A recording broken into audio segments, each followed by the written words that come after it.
Hey, yeah, what up, my people? How y'all feeling today? How y'all doing? Now, time to shout out them members. Shout out Detrice Scott,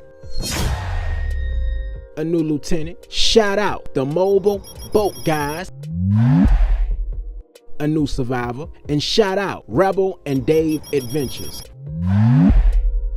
another new survivor. I appreciate y'all joining that membership, and if anybody else joined the membership during the time of me recording this story, I will shout you out on the next upload, whether that be public or members. You will get your shout out. Now today, I got 3 prison stories for y'all. Now these 3 stories are based on the lives of 3 different people. And of course, as you know, I've changed names and dates for the privacy and respect of these people. So without further ado, let's get into it. I go by D-Jack, but you can call me D. Call me D.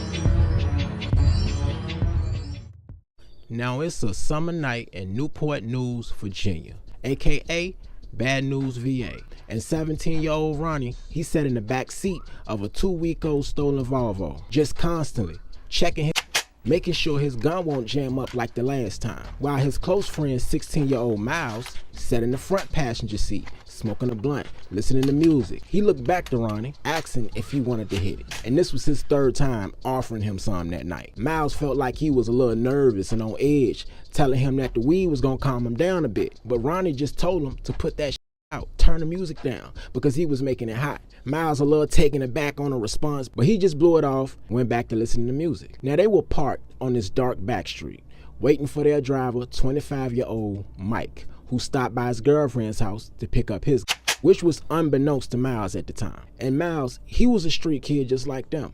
He was just raised a lot differently, mostly into selling and weed, but he knew how to handle guns very well. So his hustler spirit and professional knowledge about straps gained him a good amount of respect in their neighborhood. His dad was an Army vet that trained him about weapons since he was 10 years old, and along with that came boxing lessons. Wanted his son able to defend himself, making a point that most kids are not actually scared to fight, they just don't know how. But the more important training that he got from Pops was something his dad called morality rules. Basically, a commandment list of rules on how to conduct yourself during fights or combat. His father didn't have much to give, and he knew where they lived at. So he made it a last mission of his to mold his son into something greater than a up streets of Newport News, Virginia. And Miles, he studied his father's words like the Bible, even more so after his death 4 years prior, at only 12 years old. Mike comes jogging from the side door of his girlfriend's house. She's standing in the door and had this look on her face as if she knew that he was gearing up to do something devious. She yelled one last "I love you," and Mike does it in return. Ronnie joked on him soon as he got in the car, calling him the hardest lover boy he knew in the streets. I swear, man, you the type of nigga who gonna propose after you slide on a nigga, huh? Mike laughing out loud as he tossed the Glock in Miles' lap. Unexpected, he jump up. Whoa, bruh. With his mood changed now, he told Mike to never toss a at him again. Mike and Ronnie start laughing again, giving Miles this heavy feeling inside his chest. He put out his turned off the music, and with a serious tone, he asked him, "We leaving or now? Cause I could be catching all these players calling my phone right now for all this." And he ended up getting a text from his girlfriend Shannon right after he told him. And she asked him, "Where are you?" Now Miles, he was purposely looking for a specific reaction, and he got it. So he set up, got himself together as best he could, just wishing he didn't smoke anything they gave him at this point. He knew what type of guys they was. He felt a little played after Mike tried to lightweight pee on him. Now Miles could be overthinking that part, but he wasn't that close to Mike to have that type of playful interaction with him, only knowing him because he dated his older sister, who's now in college. He knew Ronnie most of his life because he lived next door to him since elementary school. So it was just him and grandma every night at the dinner table, which made Miles feel kind of lonely. So he was hype as when they pulled up earlier, offering him a ride home from school. So as they joyride around the city, smoking, freestyling over instrumentals, he didn't notice how late it was until his girl texted him. So after he told him he wanted to go home, the car goes quiet.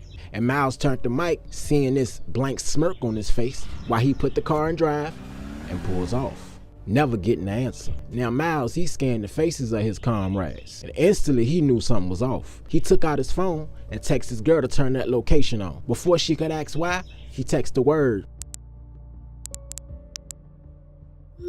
which was trouble spelled backwards. Another survival tip from good old Pops, in case his phone was taken for any reason or was in a situation where he really couldn't talk. He would tell him to only share that code with the few people in his life who would drop everything for him. And because Miles definitely thought of these two homeboys as simpletons, he wasn't worried about them cracking the code if anything were to hit the fan. So upon pulling up to this mid-sized house, 15 minutes outside the inner city, while Mike and Ronnie opening their doors, Miles sat firm, staring down at his phone, waiting for confirmation from his girl. Mike passed Ronnie some gloves to put on, but not Miles. But still requested for Miles to go ahead and strap up. And just then, she texts back saying, the moment she got that message, she dropped everything, grabbing two for herself and Miles and proceeded to his location to pick him up. No need for extra details because they both knew what that meant. I'm in trouble and I need you to come get me. No matter where or how bad, they made a pact to honor that code. Now Miles looked down at the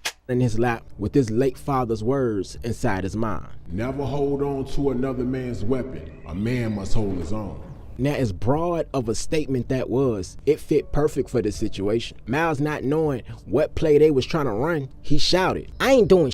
And before Mike could fully reach back in the car towards Miles, in hand, Ronnie maneuvers in between them, trying to protect Miles. Mike points at Ronnie and says to him, holler at your boy before I do. Now Miles is watching Ronnie gesture for Mike to go ahead, saying that he got it, don't worry about nothing. And Mike proceeds to walk towards the residence with a ski mask on, scoping out the property, front to back. And Miles looked at Ronnie, pretty confused. You mean you got me what? Ronnie turned around with a face full of fear, an expression he ain't never seen on him, and off the rip asked him what was wrong. Ronnie goes on to tell Miles that he fucked up bad, and it's the only way he can fix it, apologizing over and over as if he was the one who lunged toward him with a in his hand. Now while Ronnie is talking, Miles slips under the seat without Ronnie noticing, and he then receives a text message from Shannon.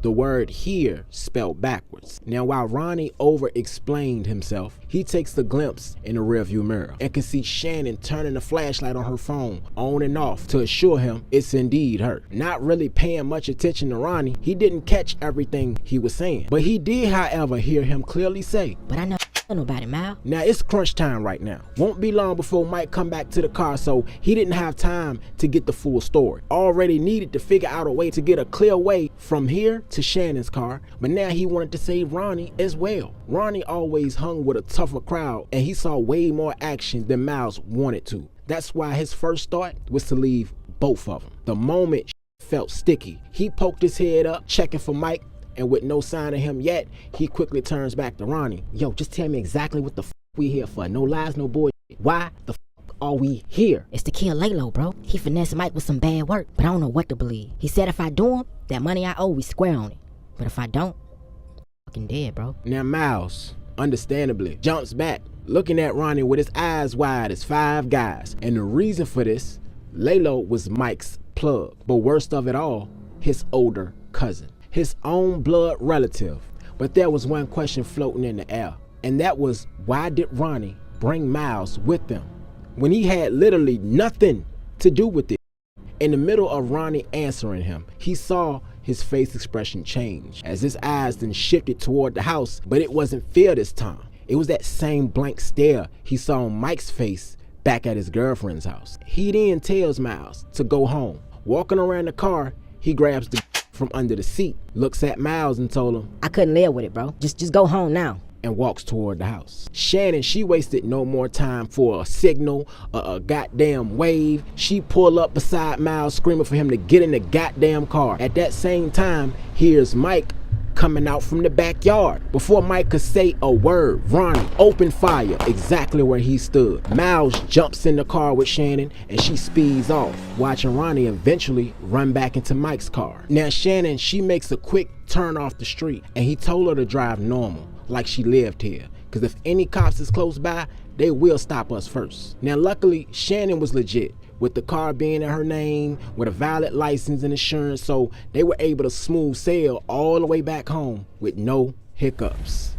So a day later, Miles found out the hard truth. Ronnie contacted him from a burner phone, telling him he was sorry for getting him involved. But all Miles wanted to know is why he wanted him there in the first place. Ronnie quiet for a second, and he then says the plan was to only have Miles drive, to be the getaway driver. But Mike changed his mind, text Ronnie midway there to kill Miles after the job was done, thinking Miles won't built to keep his mouth closed if they were ever caught. Now Miles, he wasn't the least bit surprised at how dumb that plan was. It's so many reasons why this plan would have failed from the beginning. Actually telling Ronnie if he would have just brung him in on the plan, but he could at least guided them to get the job done. As smart and intelligent as Miles was, he still wanted to fit in. Yeah, people in the neighborhood respected him because he knew how to handle guns, but by default from training from his old man. People respected him because he knew how to defend himself, training from his old man. So he felt like it was something he needed to do to gain a name on his own as this impressionable 16-year-old. But either way, he didn't want anything to do with either one of them at this point. He hung up with Ronnie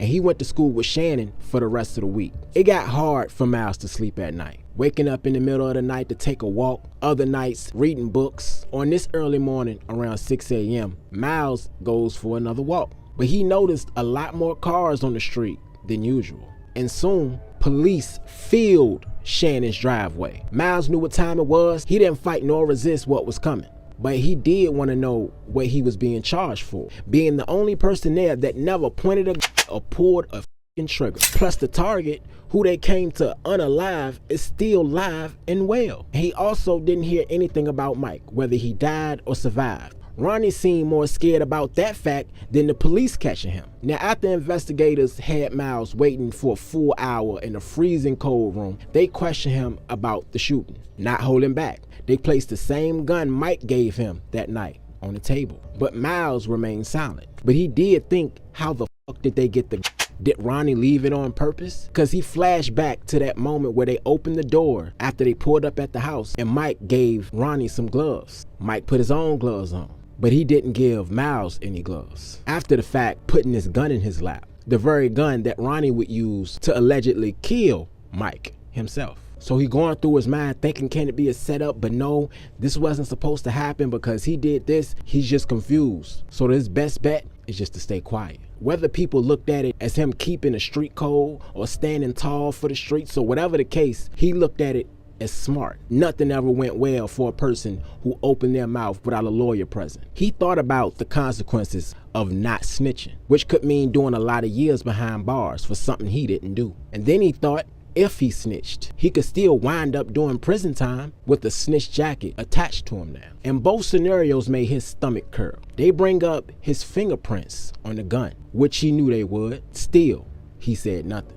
They bring up the coded text messages between him and his girl. Cameras catching Mike and Ronnie picking him up from school. GPS signal off his phone putting him at the murder scene. But nothing broke his silence. They eventually caught up with Ronnie.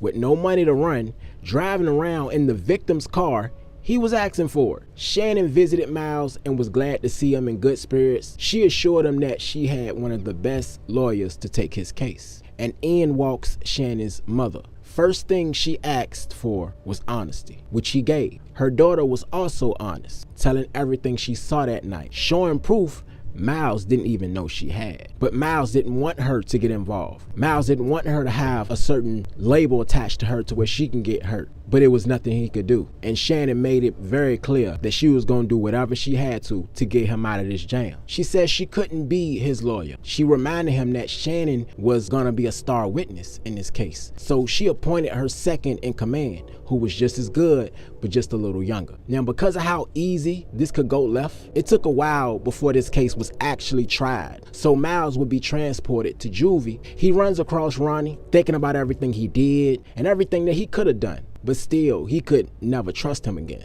So contact was muted between the two. Ronnie wouldn't be there for a full month before he was transported to prison and was charged as an adult. The first time Miles was tried, he was tried in jail, became the last. Never forgetting his boxing lessons, he became a force in that juvenile facility. Not even out of fear, out of pure respect and him willing to stand for himself. Showing everybody love just out of the sake of love and not for the sake of gain. But it's different. everywhere you go. Now a few years would pass and Miles gets transported to prison. 2 weeks in, he was shocked to see Mike himself, alive and kicking, working in the kitchen. As he passed by, Mike greeted him, but in a good, respectful way, saying that he respected his gangster standing tall in that room, saying that he heard all type of rumors about him and Juvie standing on his own, unlike his homeboy. He held his hand out saying it was just business for him. It was never personal and had no ill feelings toward him. Miles reluctant as hell, but he decided to keep him close to find out if he had an angle or not, especially if he would survive in a place 10 times worse than where he just came from. And it's not like on the street. Wherever you from, that's who you clicked up with, even your enemies. Now after Child, he pulled Mike aside and asked about Ronnie. If he's here, as he's seen him. He heard this is the prison he came to. Mike held his head down. He told Miles to go ahead and just leave that alone. Leave him alone, man. Don't even think about him, because he property now. Miles thinking like, nah, man, you gotta be joking, because who Ronnie was in the street? And Mike told him, any man can carry a gun, but in prison, a man gotta carry his own. And those words, it took him back to his father's morality rules that he taught him.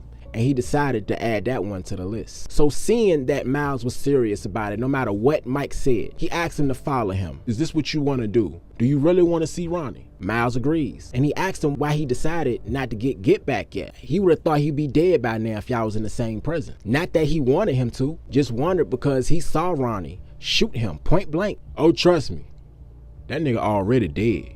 Directing him inside a cell where he saw one inmate holding another inmate's head in his crouch area. Mike screamed out, "Yo, Renika!" And the inmate responded, "Hold on." He was almost done.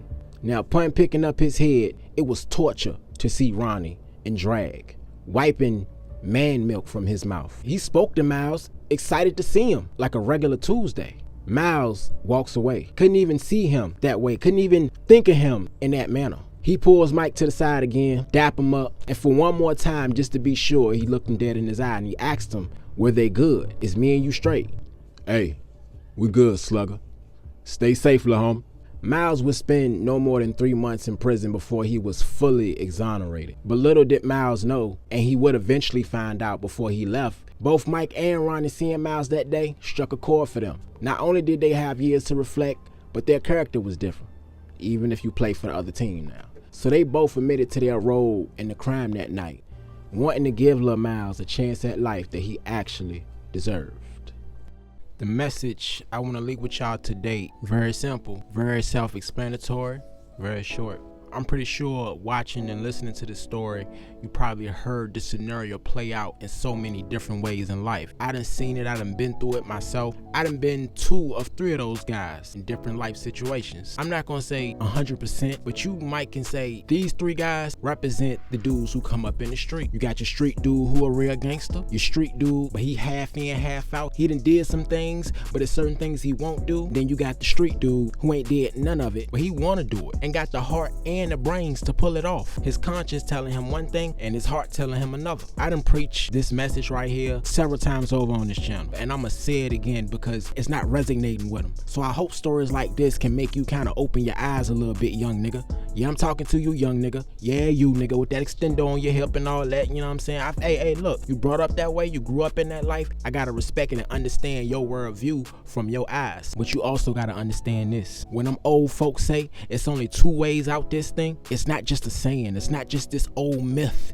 It is real facts. There's nobody who's done big or small in the street that ain't never seen at least 1 or 2 of those. All I'm saying, my guy, and y'all too, my girls, cause y'all been tripping lately too. Anyway, if you've been wondering where I've been at, why I ain't been posting as much, they finally gearing up to move, you know, helping them pack up and all that. So I just been busting out content. You know, I just been recording a lot of content. I got a lot of backed up content. I'm recording as much as I can before it's time to move, because this studio, poof, it's about to be gone. But you know what?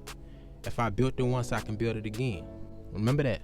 If you did it once, you can do it again. Shit, probably 2-3 times better. You feel? You feel?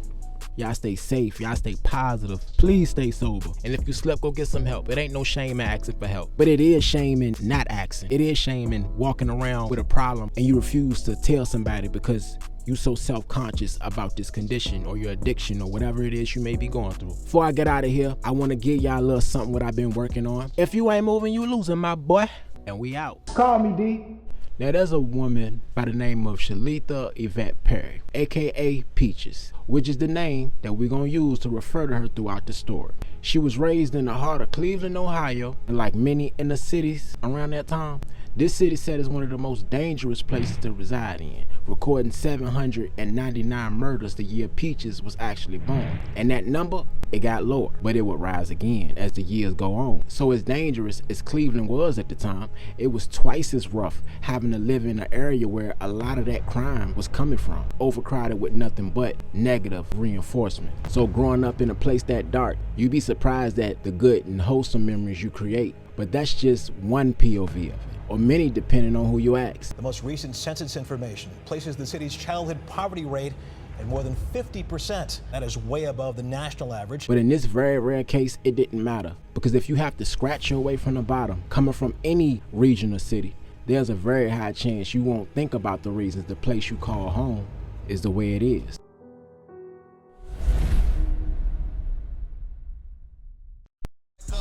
Talk, no comment though, just paper chase. Chasing my dreams, my nightmares ain't got no money. Just a cardboard sign and they existing so bummy. And they want me dead.